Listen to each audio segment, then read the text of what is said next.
বছর ঘুরে আমাদের মাঝে আবারও ফিরে এলো পবিত্র ঈদুল আজহা, কোরবানির ঈদ।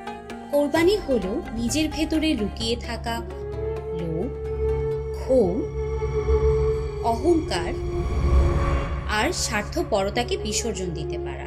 যেদিন আমরা আমাদের অন্তরের পশুত্বকে জয় করতে পারবো, সেদিনই কোরবানির প্রকৃত শিক্ষা আমাদের জীবনে পূর্ণতা পাবে।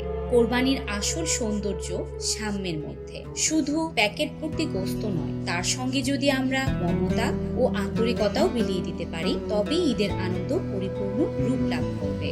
সুবিধা বঞ্চিতদের মুখে যখন প্রশান্তির হাসি ফুটে ওঠে, তখনই আসে প্রকৃত ঈদ। আমাদের আত্মত্যাগ যেন কারো কষ্টের কারণ না হয়। কোরবানির মাধ্যমে আমরা যেমন ধর্মীয় দায়িত্ব পালন করি, তেমনি নিজ এলাকা পরিষ্কার পরিচ্ছন্ন রেখে সামাজিক দায়িত্ব পালন করাও আমাদের কর্তব্য। আসুন এই ঈদুল আজহায় শুধু লোক দেখানো উৎসব না করি, কোরবানি হোক আত্মশুদ্ধির জন্য। একটি পশুকে নয়, কোরবানি হোক আমাদের মনের পশুদের। সর্বোপরি কোরবানি হোক মহান রাব্বুল আলামিনের সন্তুষ্টির জন্য। স্বপ্ননিবাস পরিবারের পক্ষ থেকে সবাইকে জানাই পবিত্র ঈদুল আজহার আন্তরিক শুভেচ্ছা।